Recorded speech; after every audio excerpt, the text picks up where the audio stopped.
The functions of management. Fire officers are managers, and like all other managers, they have specific functions that they must perform regardless of the size or type of organization. The four functions of management were originally identified by Henry Fayol and published in the Bulletin de la Jesus de la Société de l'Industrie Minerale in 1916. Constance Stores provided the English translation in the 1949 textbook General and Industrial Management. These four functions are as follows: 1. Planning. 2. Organization. 3. Leading. 4. Controlling. Planning means developing a scheme, program, or method that is worked out beforehand to accomplish an objective. Fire officer is responsible for developing a work plan for a fire company or an administrative work group. The fire officer develops plans to achieve departmental, work unit, and individual objectives. Short-range planning covers developing a plan that extends up to a year. Medium-range planning covers planning that is 1 to 3 years in advance. Long-range planning covers events longer than 3 years in advance. Planning includes establishing goals and objectives and then developing a way to meet and evaluate those goals and objectives. This task could be as simple as planning the daily activities for the fire company or as complex as developing an annual budget. Planning can also include emergency activities such as developing strategies and tactics and an incident action plan. Organizing means putting resources together into an orderly, functional, structured whole. The fire officer takes the available people, equipment, structure, and time and develops them into an orderly, functional, and structural unit in order to implement the plan and deliver the expected services. Fire officers decide which companies will perform certain duties when they arrive on an emergency scene. They also decide which station duties each member of the crew will perform. Leading means guiding or directing in a course of action. The act of leadership is a complex process of influencing others to accept a task. Leading is the human side of managing. It includes motivating, training, guiding, and directing employees. Controlling means restraining, regulating, governing, counteracting, or overpowering. Fire officers implement the controlling function when they consider the impact on the budget before making purchases, when they conduct employee performance appraisals, and when they ensure compliance with departmental policies. Drucker, 1974. The officers use the functions of management to get work accomplished by and through others. The four functions constitute a continuous cycle. They are never truly finished. Although fire officers at all levels use all four functions, each level may use them to different degrees. Rules and regulations, policies, and standard operating procedures. Fire officers must thoroughly know the department's regulations, policies, and standard operating procedures. This knowledge is essential to ensure a safe and harmonious working environment. Although a firefighter is required to follow all regulations, policies, and procedures, the fire officer must not only follow these directives but also ensure compliance with them by subordinates. The transition to fire officer is often a difficult one because of the new role the officer is now required to fill. For officers to enforce the organizational rules, they must understand the differences among rules and regulations, policies, and standard operating procedures. Rules and regulations.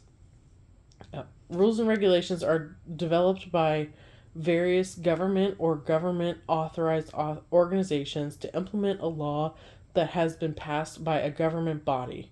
Rules may also be established by the local jurisdiction that sets the conditions of employment or internally within the fire department. For example, an organization may have a rule stating that employees with more than 15 years of service will receive 12 days of vacation. A fire department may have a rule that requires all members to wear their seat belts when riding in vehicles. Rules and regulations do not leave any room for latitude or discretion. Policies are developed to provide definite guidelines for present and future actions. Fire department policies outline what is expected in a described situation. Policies often require personnel to make judgments and to determine the best course of action within the stated policy. Policies governing parts of a fire department's operations may be enacted by other government agencies, as in the case of personnel policies that cover all employees of a city or county. An example of a policy is one stating that the fire officer shall ensure that station sidewalks are maintained to provide safety from slips and falls during snow and ice accumulation. Because it gives the officer latitude in determining how to ensure the safety of pedestrians, this directive is a policy. Standard operating procedures, SOPs, are written organizational directives that establish or prescribe specific operational or administrative methods to be followed routinely for the performance of designated operations or actions.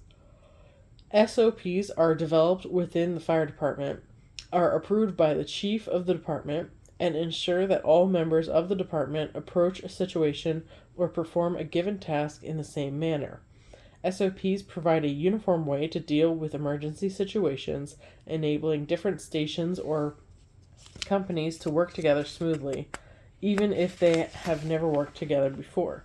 These procedures are vital because they enable everyone in the department to function properly and know what is expected for each task.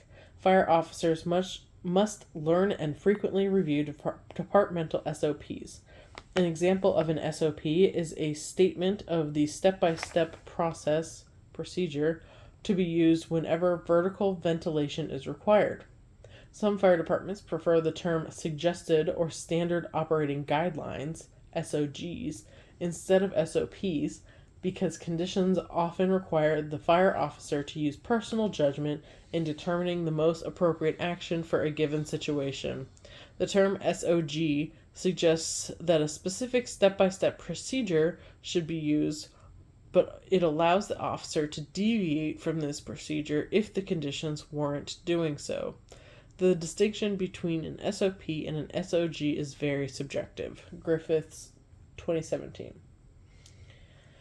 Establishing a strong supervisor-employee relationship.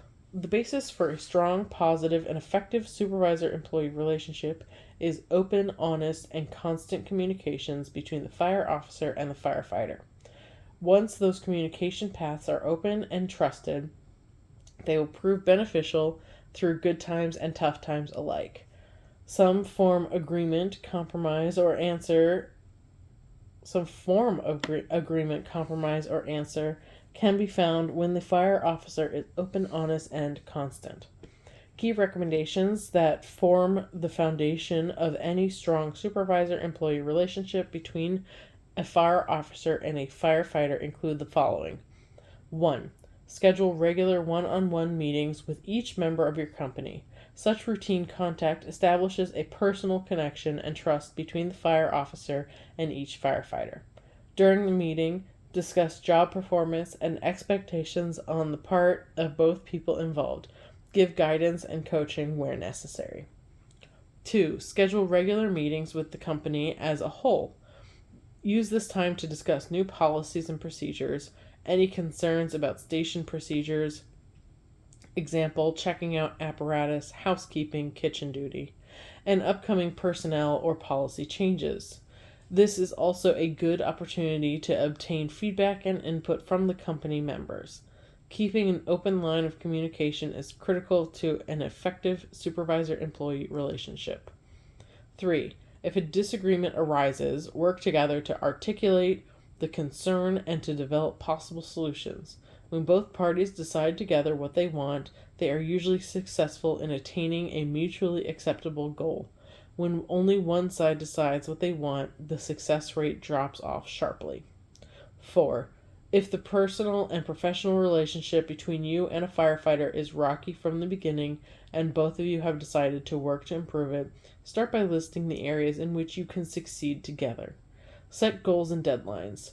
Start with goals that are easily attainable and build on those successes. Ask yourself if the goal you are defining will have a positive impact on the company and the other station personnel. Maintaining a good relationship does not mean that you will always agree on everything. Rather, it means that you agree to disagree when you have discussed the issue and cannot find middle ground. In some cases, a third party will need to be brought in to help mediate the discussions to arrive at an acceptable solution. To trust each other's intentions, the company officer and the firefighter must be honest and upfront. Sometimes the supervisor-employee relationship can take a detour when either side holds back information, exaggerates, or deceives. Unfortunately, suspicion usually leads to acrimony, and acrimony tends to lead to even more suspicion. In any long-term relationship, bluffing or threats can only prevail for so long and are generally counterproductive. Whenever a company officer feels that communications are not going well, the officer should focus on bringing them back into alignment by discussing feelings and concerns in an open exchange. The progression of the firefighting profession is just that: professionals working together for the common good and common goals. A cooperative, collaborative supervisor-employee relationship is the profession at its best. Chapter 3, Leading a Team, provides specific goals and techniques to support a collaborative fire officer-firefighter relationship. With hard work and open, honest communication, fire officers and firefighters can continue to make the relationship better and raise the level of all fire service personnel's professionalism, trust, and stature with those whom they serve. Positive labor management relations. A healthy labor management relationship is essential to produce positive outcomes and avoid the strife and consequences of a confrontational climate. Successful relationships are built on trust, respect, and open lines of communication.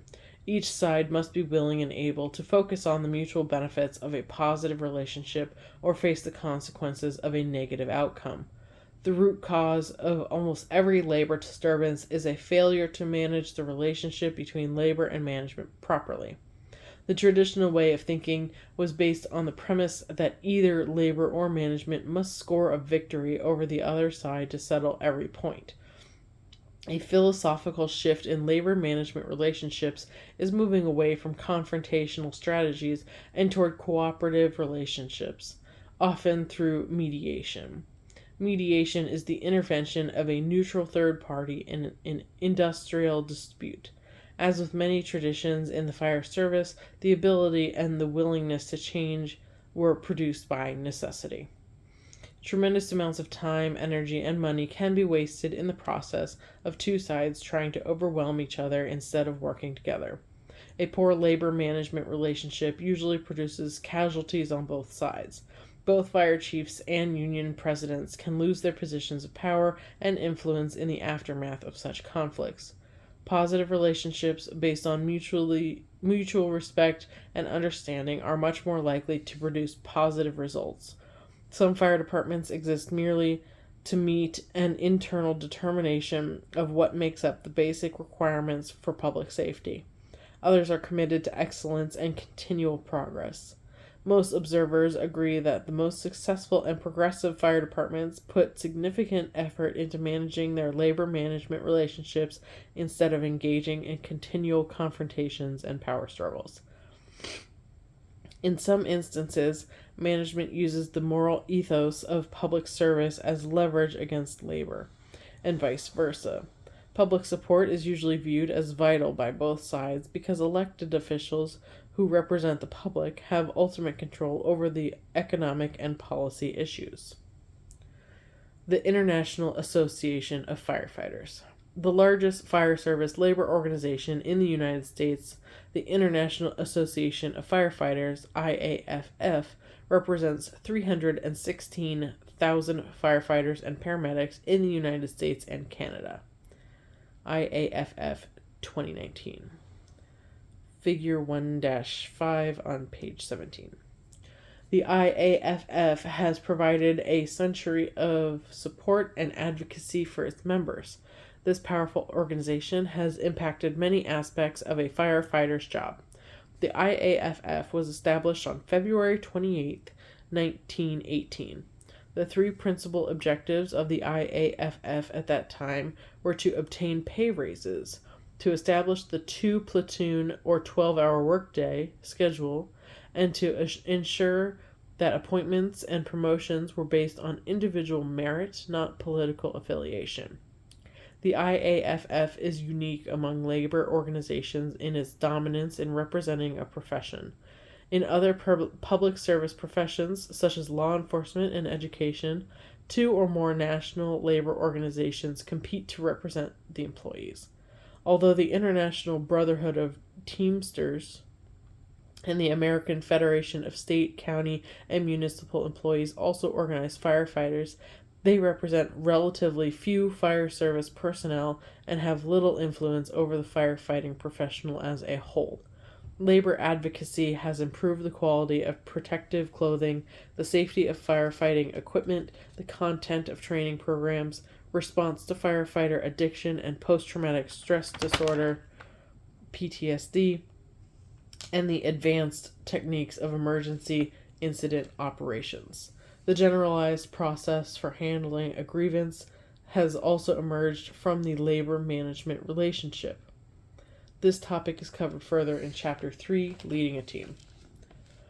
National Volunteer Fire Council. The National Volunteer Fire Council, NVFC, is the leading nonprofit membership association representing the interests of the volunteer fire, EMS, and rescue services. The NVFC serves as the voice of the volunteer in the national arena and provides resources, programs, education, and advocacy for the first responders across the nation. Figure 1-6 on page 18. The mission of the NVFC is to provide a unified voice for volunteer fire/EMS organizations. NVFC members include 24,551 individuals, departments, state associations, and corporations. NVFC programs include the following: Fire Corps, Heart Healthy Firefighter Program, National Junior Firefighter Program, Make Me a Firefighter Volunteer Recruitment Program, Share the Load, and Wildland Fire Assessment Program. The fire officer's role as a supervisor. One duty of a fire officer is to supervise the activities of subordinate firefighters. The basic authority of a supervisor and the duties of subordinates are defined by the personal rules of the city or governmental organization, as well as the specific rules, regulations, and procedures of the fire department. In addition, when a collective bargaining agreement is in effect, other details of the relationship are spelled out in the labor contract or memorandum of understanding, MOU. Supervisors are expected to follow all of the established rules and procedures in assigning duties and all other aspects of the relationship with their subordinates. In many cases, it is a significant challenge for a newly promoted fire officer to learn which rules and regulations apply to which situation and how they are interpreted and applied. In most organizational structures, there is a clear distinction between labor, the workers, and management, the managers or supervisors, and supervisors. The managers and supervisors represent the organization, and the union represents the workers.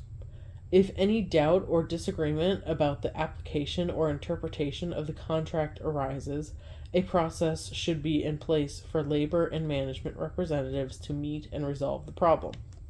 This line between labor and management is complicated in fire departments because the first level supervisors are often members of the same collective bargaining unit as the firefighters they supervise.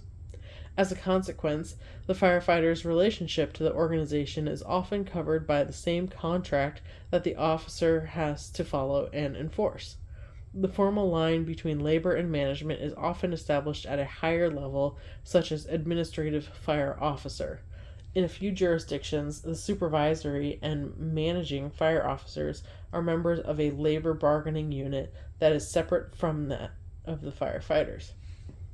As a supervisor, a fire officer is generally the first point of contact between the firefighters and the fire department organization. Figure 1-7 on page 19. If a disagreement occurs about the interpretation or application of a work rule that is covered by the contract, the first level supervis is the individual who should have the first awareness of the problem and the first opportunity to resolve the problem. An officer who is a member of the same bargaining unit as an individual who is dissatisfied must clearly understand the established problem-solving processes. The fire officer's tasks. For this edition of the textbook, we received survey responses from 204 battalion-level commanders who responded to the following questions. What is the most important leadership concept you want your new first-line supervisor to know?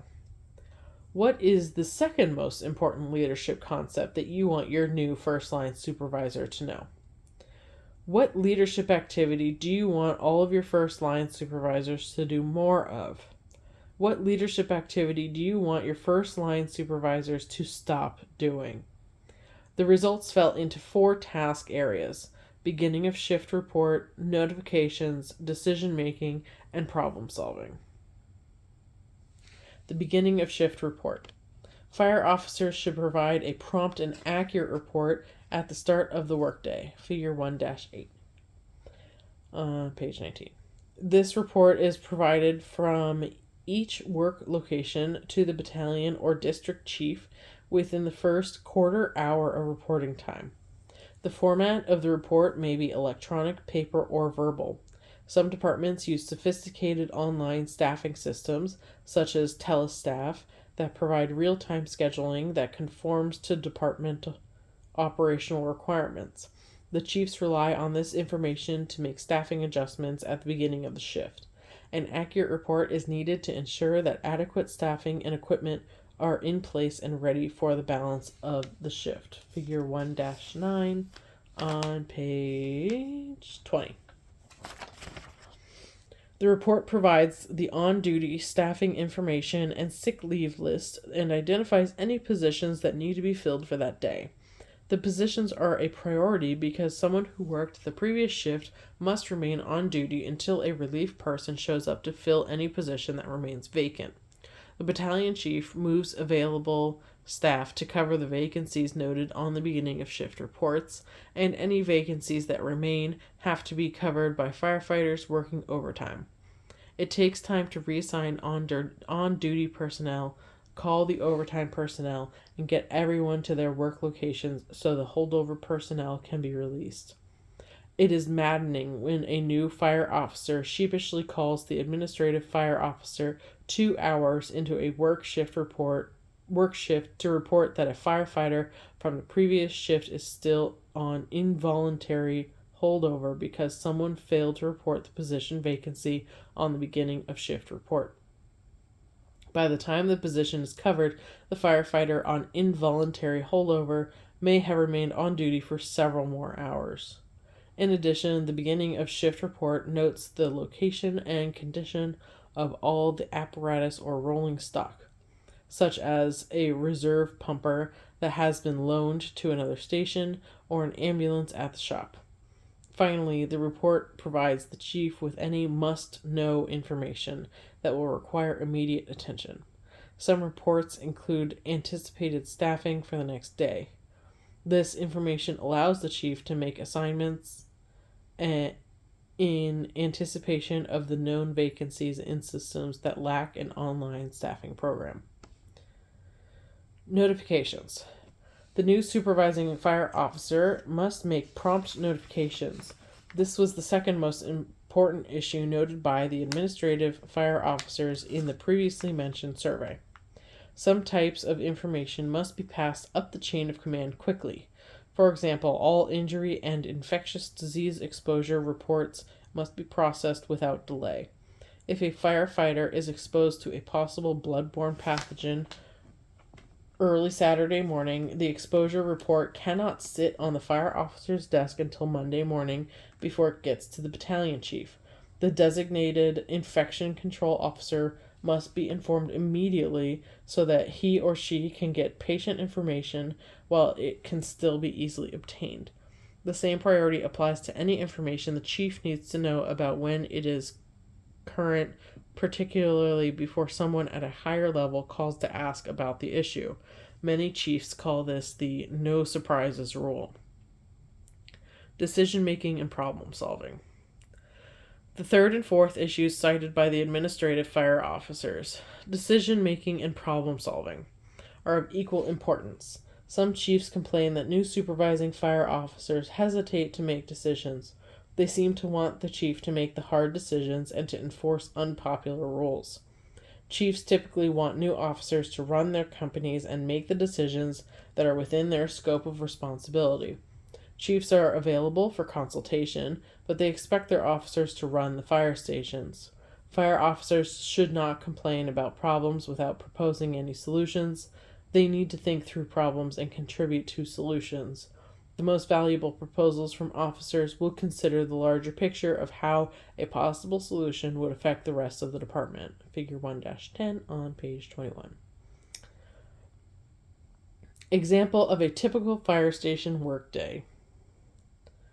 A supervising fire officer is responsible for accomplishing the fire department mission through the efforts of the firefighters under his or her command.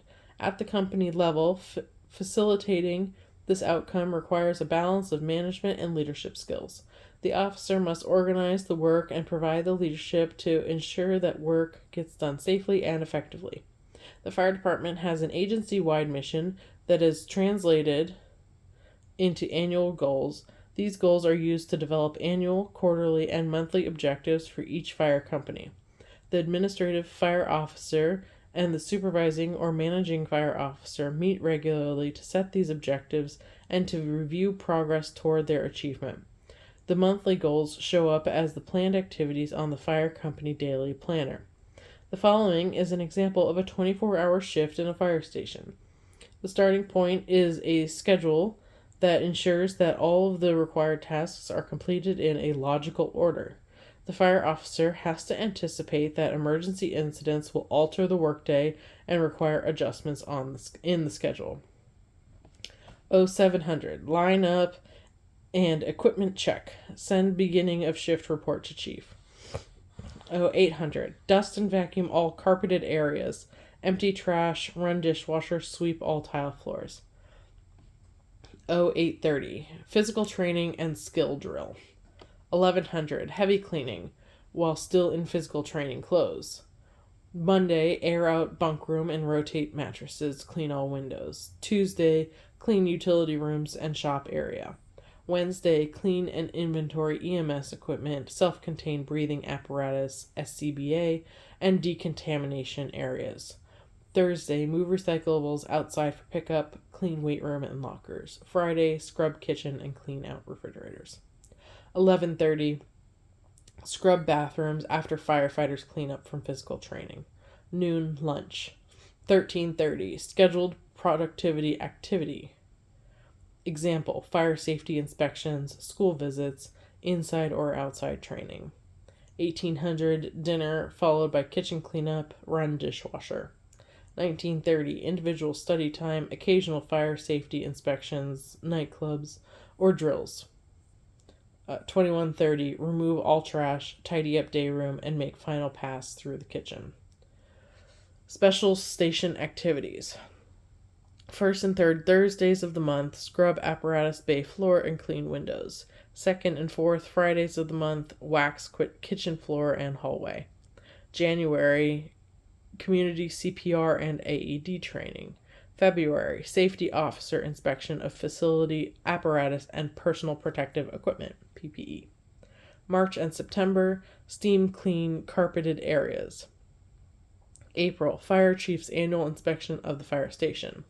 May, EMS week open house. October, fire prevention open house. December, holiday community party. Example of a typical volunteer duty night.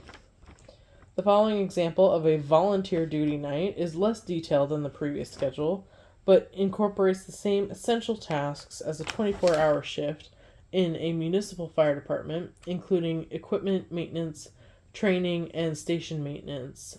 Many departments use a daybook or monthly calendar to plan the duty crew activities.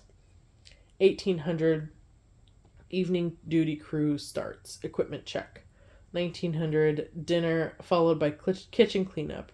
Run dishwasher. 1930, classroom session, skill drill, or community outreach activity. 2230, remove all trash, tidy up, and make final pass through the kitchen. Take clean dishes and cups out of dishwasher and put away. General station, company evolutions, and apparatus cleaning tasks are conducted on weekends. One section of the fire station gets a major cleaning 2 or 3 times each year. Example, wax floors, scrub apparatus floors. Specialized heavy cleaning, such as steam cleaning, carpets, and waxing apparatus, is scheduled throughout the year. An important role of the volunteer supervisory officer is the accurate entry and maintenance of participation logs. Volunteer fire departments track each member's contribution in emergency response, training, administrative activities, and public outreach. This is a vital measurement of each member's activity that is used in activity reports and calculating length of service award program benefits. The transition from firefighter to fire officer. There are 4 times in a firefighter's career when a major change occurs in how the individual relates to the formal fire department organization. The first change occurs when the firefighter completes the probationary training period. Completing the initial training and probationary period is a major milestone, one that is marked in many departments by a change in helmet color or shield. The second change takes place when the firefighter successfully completes a promotional process and starts working as a fire officer or supervisor. The third event is when the fire officer advances through the promotional process and starts working as a chief officer. The fourth event is when a firefighter retires. In all 4 situations, a significant change occurs in the individual's relationship to the organization and to the other members of the fire department. Part of this change is the individual's sphere of responsibility within the formal organization. As a firefighter, the individual shares the sense of mutual responsibility that prevails among the crew members on the rig. They work together to accomplish fire ground tasks and look out for one another.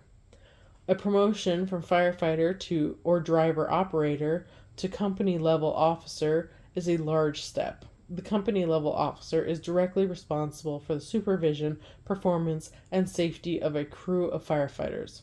He or she has a sacred duty to ensure that all of the fire company team members remain safe when operating in a hostile or hazardous work environment.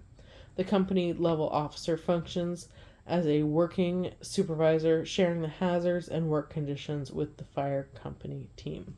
Figure 1-11, page 22. This change in the sphere of responsibility often requires the new officer to change some on-duty behaviors or practices. The formal fire department organization considers a fire officer to be the fire chief's representative at the work location. This role creates an expectation that the fire officer will behave in a way that is appropriate for a first-line supervisor.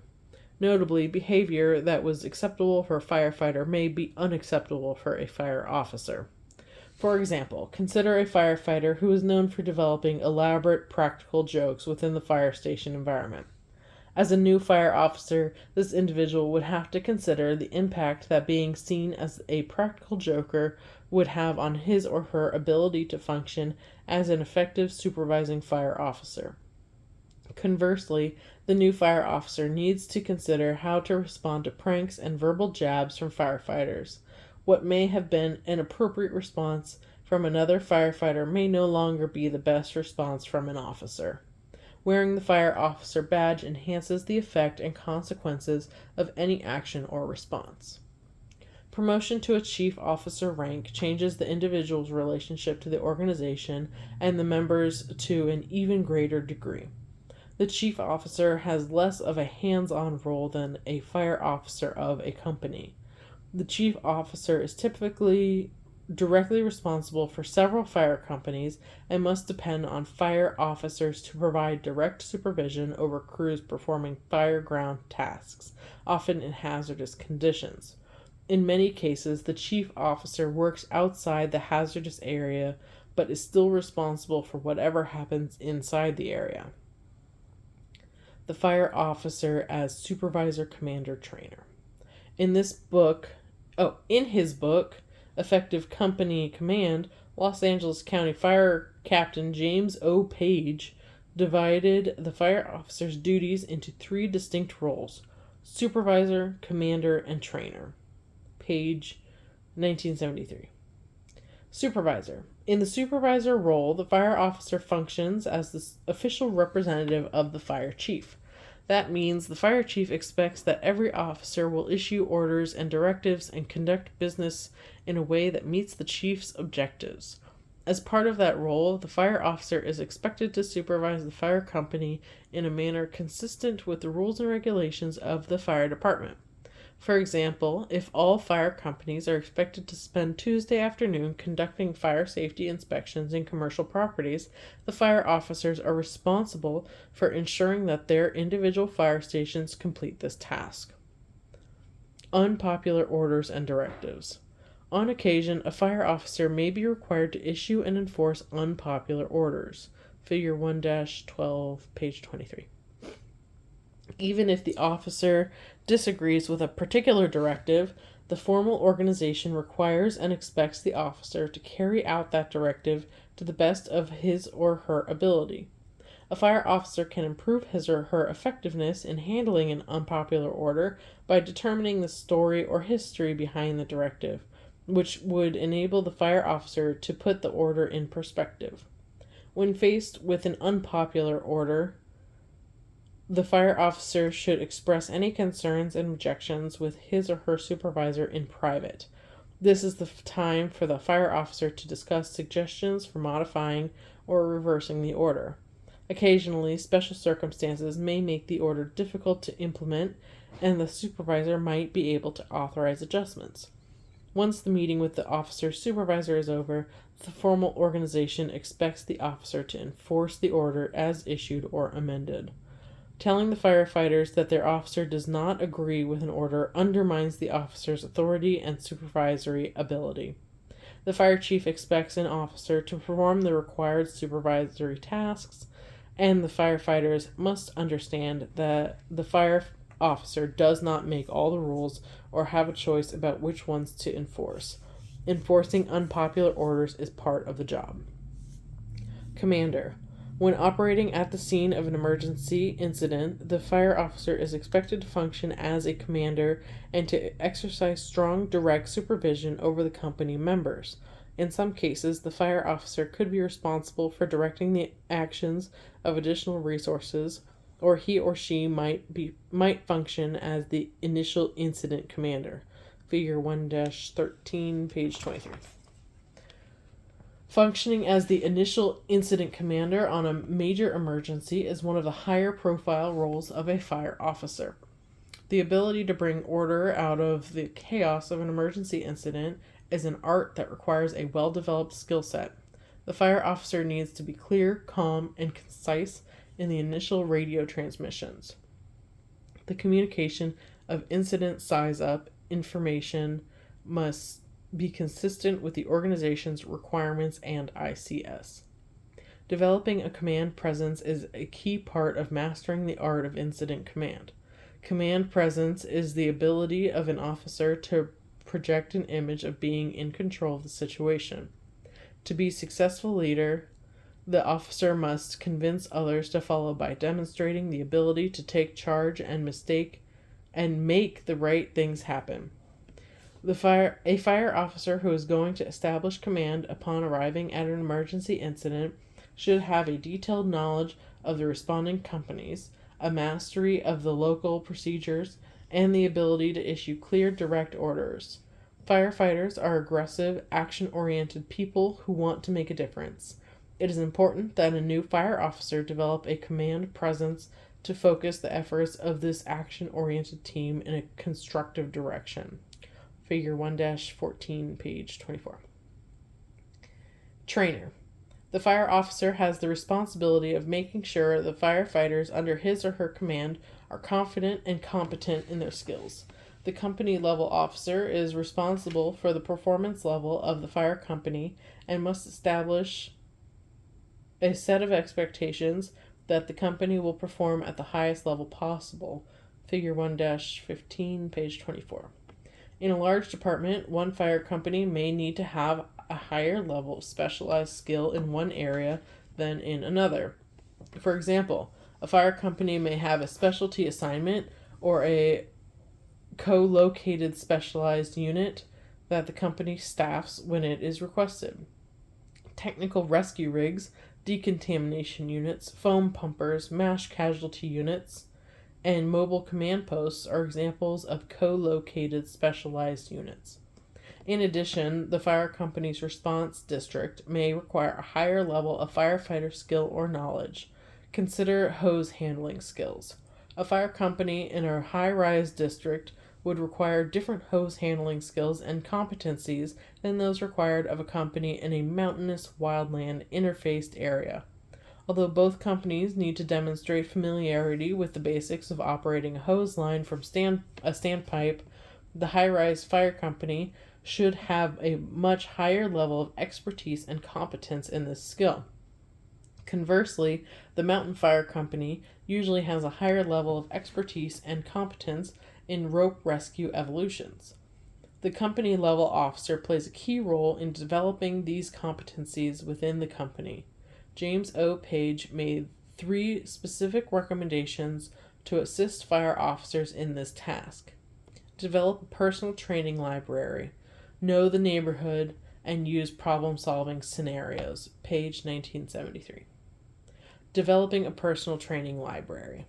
Page's personal library starts with a 3-ring notebook with subject matter tabs.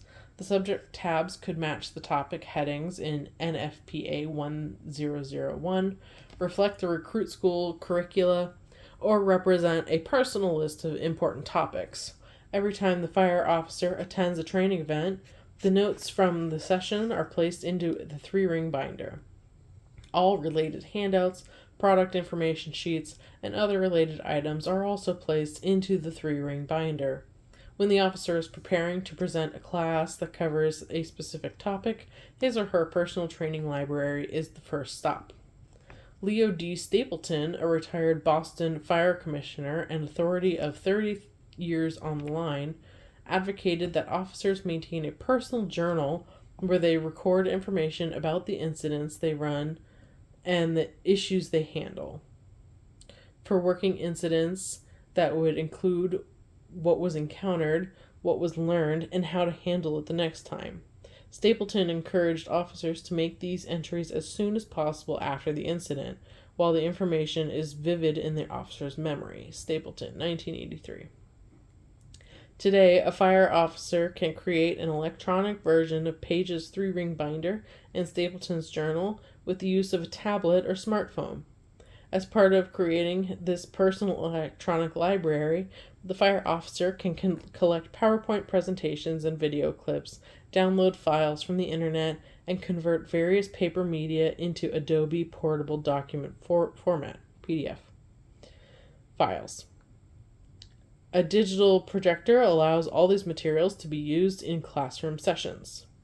In addition to storing information in 3-ring notebook or on a digital device, Page and Stapleton recommended that the fire officer obtain personal copies of the textbooks and references used in firefighter training and promotional examinations. You can highlight, tab, and write in this copy of the book until it becomes your personal reference.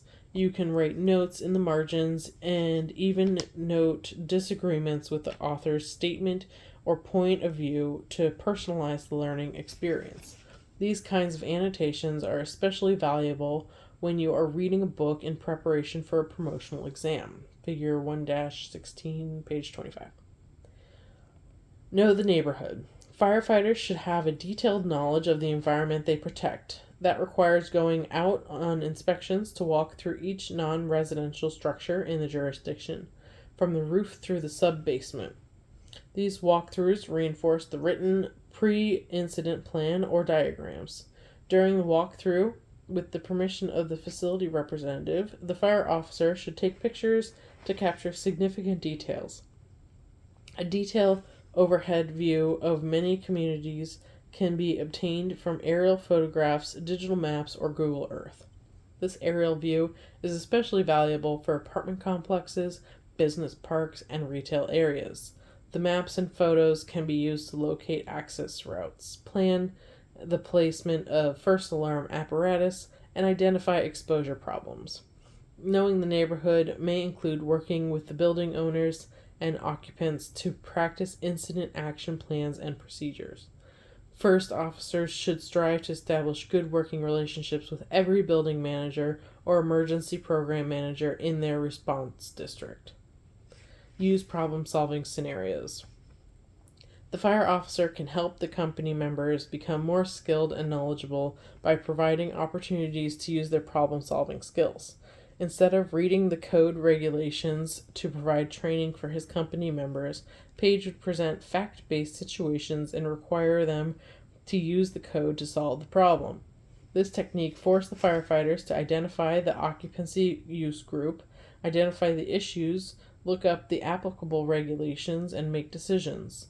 This is an excellent way for adults to learn concepts, regulations, and decision-making skills. The same technique can be used for fire ground hydraulics, technical rescue scenarios, and incident management procedures.